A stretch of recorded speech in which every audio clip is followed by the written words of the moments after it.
ሰላም እንዴት ናችሁ? ክቡራትና ክቡራን የፓን ኢትዮጵያ ተከታታዮች፣ አንጋፋዋ አቀንቃኝ ኩኩ ሰብስቤ የመጨረሻ ነው ያለችውን ደጃዝማች አልበም በራሷ የዩቲዩብ ቻናል አውጥታ እየተደመጠ ይገኛል። በዚህ አጭር ዝግጅት እኔ ያልተዋጣለት ያልኩትን የኩኩ ሰብስቤ የስንብት አልበም በተመለከተ አንዳንድ ነጥቦችን አነሳለሁ። ሰብስክራይብ፣ ላይክ፣ ሼር፣ ኮሜንት እያደረጋችሁ እስከ መጨረሻው እንድትከታተሉ እንጋብዛለሁ። ኩኩ ሰብስቤ ከ40 ዓመት በላይ የዘፈነች እጅግ በጣም ተወዳጅ ዘፋኝ ነች። በሮሃ ባንድን ካደመቁ ታላላቅ ኢትዮጵያን ዘፋኞች መካከል ኩኩ መሆኗ ብዙዎቻችን የሚያስማማ ይመስለኛል። ተወዳጇ ኩኩ በተወዳጅ ድምጿ፣ በማራኪ ለዛዋ ስለ ፍቅር፣ ስለ ሀገር፣ ስለ ትዳር፣ ስለ ትዝታ በእውነት የእውነቷን ስታቀነቅን የኖረች ሙዚቀኛ ነች። ኩኩ የራሷን ጣዕም የተወች፣ የራሷ ወዳጆች፣ አድናቂዎች ያሏት፣ የራሷ ለዛ ያላት ጥሩ ዘፋኝ ነች። እውነት ለመናገር ቆንጆም ጭምር። እሷም ራሷ የምትለው ነው እንግዲህ ቆንጆም ትሁትም ነኝ ብላለች ሰሞኑን። ይህች ተወዳጅ አቀንቃኝ እንግዲህ የስንብት አልበሟ መሆኑን ደጃዝማች አልበም ራሷ ነግረናለች። ስራው ከመውጣቱ ከጥቂት ቀናት በፊት ሙዚቃውን ካቀናበሩ ከሰሩ ሰዎች ጋር በጋራ በመሆን በሰጠችው መግለጫ ነገር በራሷ ሚዲያ ላይ የመጨረሻ ስራዬ ነው ብላለች። በግሌ ሙዚቃውን ስሰማው በተለይ ኩኩ መሰናበቷን ወድጄዋለሁ፣ ደግፌያለሁ። ጥሩ ነው። ትክክለኛው ጊዜ ሲደርስ ጡረታ መውጣት፣ መሰናበት ተፈጥሯዊ ነው። እውነት ለመናገር አንድ ሰው ጡረታ ለመውጣት የግል ወይም የመንግስት ሰራተኛ ሆኖ በጡረታ መውጫ እድሜው መሰናበት አይጠበቅበትም። የስራ አቋሙን አይቶ ጡረታ መውጣት ይገባዋል። በየሴክተሩ እየፈተነን ያለው አንዱ ችግር ይሄ ይመስለኛል። በፖለቲካውም በምኑም በሉት ብዙ ጡረታ መውጣት የሚገባቸው ሰዎች ጡረታ ባለመውጣታቸው ይመስለኛል አንዱ የሀገራችን መከራ የተራዘመው እና የኩኩ ስንብት ጥሩ ነው፣ ተገቢ ጊዜ ይመስለኛል። ግን የተሰናበተችበት መንገድ በሁለት ምክንያት በግሌ ምቾት አልሰጠኝም። አንደኛው የስንብቱ አልበም የወጣበት መንገድ ነው። ሁለተኛው ደግሞ ራሱ የአልበሙ ደረጃ። መንገዱ ስል በዩቲዩብ መሆኑ ማለቴ ነው። እውነት ነው፣ ዩቲዩብ ጊዜው ያመጣው ነው። ምንም ማድረግ ላይቻል ይችላል። በዛ ላይ ለገበያም ለኮፒራይትም በጣም ተመራጭ ሊሆን ይችላል እንግዲህ ጥንቃቄዎቹ የሚሰሩ ከሆነ።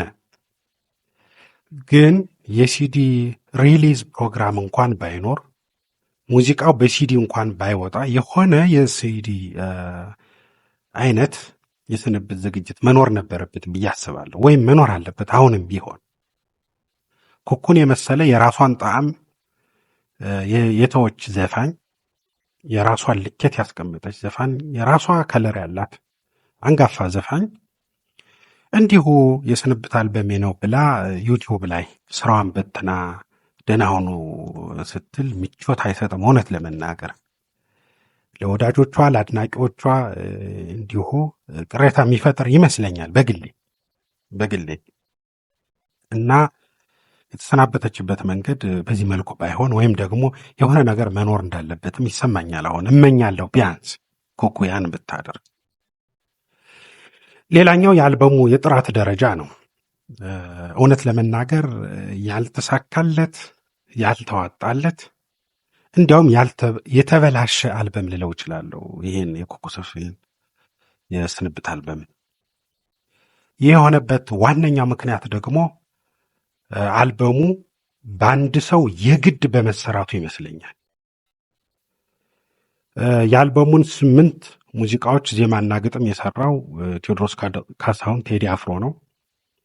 ይህ የሆነበት ምክንያት ደግሞ እንግዲህ ሲመስለኝ ካላቸው ቅርበት የተነሳ የግድ ቴዲ አፍሮ የስንብቱን አልበም መስራት እንዳለበት ስለተስማሙ ይመስለኛል። ያው እንደዛ ስለታመነ ይመስለኛል። ጥሩ ነው ፍላጎቱ መኖሩ፣ አብሮ መስራቱ፣ ከሚወዷቸው ከሚቀርቧቸው ሰዎች ጋር ይህን የመሰለ ትልቅ ትውስታ የሚተው ስራ መስራት ጥሩ ነገር ነው። ግን በግድ ሲሆን ደስ አይል። በግድ ነው የምለው ስራው እሱን ስለሚያመለክት ነው። እውነት ነው ሙዚቃዎቹ ለዛቸው የቴዲ አፍሮ ናቸው። ግን ጥሩ ያልሆነውን ቴዲ አፍሮ ነው ያየንበት። ዜማዎቹ የማይስቡ እጅግ ቀለል ያሉ ለቅርብ ስሜት የሚሆኑ ቢበዛ ብዙዎቹ በተለይ ለወጣት የሚሆኑ ናቸው። ብዙዎች ምናልባት ጥሩ ጎናቸው ቢባል የዜማዎቹ በተለያየ ስልተ ምት መዘጋጀታቸው ነው። እንደው ችክችካ ምናምን ብቻም ሳይሆን በተለያየ ስልተ ምት መዘጋጀታቸው እንደ ጥሩ ነገር ሊነሳ ይችላል። ከዛ ውጭ ግን በእውነት ጥሩ ዜማዎች አሉ። ግጥሞቹን በተመለከተ ደግሞ ከአልበሙ መጠሪያ ደጃዝማች ጀምሮ ምንም ጥሩ ያልሆኑ በቃ ዝም ብሎ የወጣት ጥልቀት የሌላቸው ሀሳብ ያልተሸከሙ የተለመዱና ቀላል አገላለጾች። ቀላል ስል ጥበባዊ ቅለት ጥሩ ነው፣ ግን ጥበብ የሌለበት ዝም ብሎ ቀላል አገላለጽ። በዛ ላይ ደግሞ ያው የተለመዱ የቴዲ አፍሮ አገላለጾች በቃ ዝም ብሎ እንደዚህ ስልጣን ዘዋሪ ምናምን እንደዚህ አቡጊዳ ሀሁ ሀግዝ ምናምን ነገር በዚህ የተሞሉ ናቸው ግጥሙ እና ኮኮን ለሚመስል ለሚሰናበት ሰው የማይመጥ ነው። እውነት ለመናገር የማይመጥ ነው። ከደጃዝማች ጀምሮ እውነት ነው። ምናልባት ሳሪያን ካኪ በኮኮ ዘመን የነበረ ፋሽን ነው፣ ግን በጥሩ መንገድ መገለጽ ይችል ነበር። እንዲሁ የተለመደው እና እጅግ በቀለለ ነው የተሰራው እና ሌሎችም ሙዚቃዎች እንዲህ ናቸው። በጣም እውነት ጥሩ ያልሆነ ስራ፣ ጥሩ ያልሆነ የግድ በጉልበት የተደረገ ስራ ነው። ሌላኛው ደግሞ ይዘትን የሚመለከት ነው። ስራው ቅር ያለኝ እኔ በግሌ በጣም ግርም የሚያሰኝ ነው። ኮኮ ስለ ኢትዮጵያ ተወዳጅ ሙዚቃዎችን ዘፍናለች በወጣትነት ዘመኗ። ስትሰናበት እንዴት አንድ የሀገር ሙዚቃ አይኖርም? በዛ ላይ ኢትዮጵያ እንዲህ በሆነችበት ወቅት። ከሁሉ በላይ ደግሞ ፓን ኢትዮጵያኒስት ነኝ የሚለው ቴዲ አፍሮ የሰራው አልበም ሆኖ አንድም ስለ ኢትዮጵያ ሙዚቃ አለመኖሩ በጣም የሚገርም ነው፣ የሚያደናግርም ነው። በጉልበት ነው በግድ ነው ያልኩትም ለዚህ ነው እውነት ለመናገር እና ከይዘቱም አንጻር በጣም ቅር የሚያሰኝ ነው። ኮኮ ኢትዮጵያ ካለችበት ሁኔታ ስለ ኢትዮጵያ መዝፈን አሁን እንዲያው ኦልሞስት ግዴታዋ ነበር ብል የሚጋነን አይመስለኝም። ቢያንስ ኃላፊነቷ ነው። በደርግ ዘመን የዘፈነች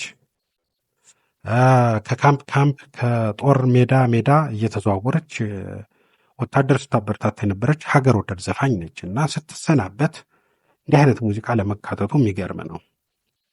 በነገራችን ላይ በደርግ ዘመን የመጨረሻ ዓመታት ሙዚቀኞች አልበም ሲሰሩ ሙዚቃ ሲሰሩ አንድ ስለ ሀገር መዝፈን ይጠበቅባቸው ነበር በግድ። ዛሬ ደግሞ በግድም ባይሆን በውድ መደረግ አለበት። እውነት ለመናገር ሀገራችን በጎጠኛ እብዶች ተወጥራ ነው ዛሬ ቤታችን ሁሉ የጫካ ያክል የሚያስፈራን እና ይህን እብደት ይህን ጭንቀት ትንሽ ለማርገብ አርት ጥበብ ትልቅ አስተዋጽኦ አለው እና ኮኮም ቴዲም ይሄን አለማድረጋቸው የሚገርም ነው። ሌላኛው ቅንብርን የሚመለከት ነው። የዚህ ሙዚቃ አቀናባሪ የአልበሙ አቀናባሪ ከሞላ ጎደል አቤል ጳውሎስ ነው። 9 ሙዚቃዎችን ሰርቷል። ይህ ደግሞ ያለ ጥርጥር የቴዲ አፍሮ ምርጫ ነው። ያው ከሱ ጋር ባላቸው ቅርበት ነው። አንድን ሰው ለረጅም ጊዜ ይዞ መስራት ወይም አብሮ መቆየት ጥሩ ነገር አለው። ከቴዲ ጋር መስራቱ የራሱ የሆነ መልካም ነገር ይኖረዋል። ግን ለኩኩ ሲሆን ደስ አይልም። ኩኩ የለመደቻቸውና የለመዷት ለዛዋን፣ ፍላጎቷን፣ ጣዕሟን የሚያውቁ በጣም አንጋፋ አቀናባሪዎች አሉ ከድሮ የሚያውቋት እና የስንብት ስራዋ በነሱ ቢሰራ በግሌ ደስ ይለኝ ነበር። ይህ አለመሆኑ ደግሞ ያስከፋ ነው። ያው የቴዲ አፍሮ ተጽዕኖ ነው እና በዚህም በሌላውም መልኩ እንደ ጠቅላላው ሲታይ በግሌ ያልተሳካ ያልተዋጣለት እንዲያውም የተበላሸ የስንብት አልበም ነው ብየዋለሁ። እናንተ ደግሞ የራሳችሁ ቴስት ይኖራችኋል፣ ምርጫ ይኖራችኋል። እንግዲህ ብዙ ያው ጆሮ እንዳድማጩ ሙዚቃም እንዳድማጩ ነው እና ይህን ስል ያው ለሁላችንም ይሆን መለኪያ አለም የግሌ እይታ ነው። ከኩኩ ሰብስቤ የመጨረሻ አልበም የምትወዷቸውን ሙዚቃዎች እየሰማችሁ ትዝታ እንድትፈጥሩ በዚህ አጋጣሚ እጋብዛለሁ። ከዛ ውጭ ሌሎች ሙዚቀኞች እንግዲህ አንጋፋዎቹም የስንብትም እንዲሁ እንደተለመደውም አልበሞች እንደሚያወጡ በቅርቡ እየተጠቆመ ነው፣ እያነሱ ነው። ምን ይዘው እንደሚመጡ እናያለን። ከባድ ነው የሚባለው የአልበም ስራ ለእኛም ከባድ ነው። ባለው ጠቅላላ ሀገራዊ ሁኔታ እየሰማን አይደለም፣ የምንዝናናበት ወቅት አይደለም። ህልውናችን የተፈተነ ወቅት ነው። እንግዲህ እነሱም ተሳክቶላቸው ስራቸውን እንዲያወጡ እኛም የሰላም ጊዜ አግኝተን ሙዚቃዎችን እንድንሰማ እመኛለሁ እፈልጋለሁም ጭምር። በተረፈ ግን እንዳልኩት በኩኩ ሰብስቤ አልበም ላይ የግሌን አስተያየት አቀረብኩ እንጂ የየራሳችሁ ቴስት ይኖራችኋል። ስሙት፣ ትዝታ ፍጠሩበት። እስቲ እናንተም ደግሞ የሚሰማችሁን ኮሜንት ቦክስ ላይ አስቀምጡልን። በተነሳው ሀሳብም ላይ በኩኩ ሰብስቤ ምስራ። አመሰግናለሁ። መልካም ጊዜ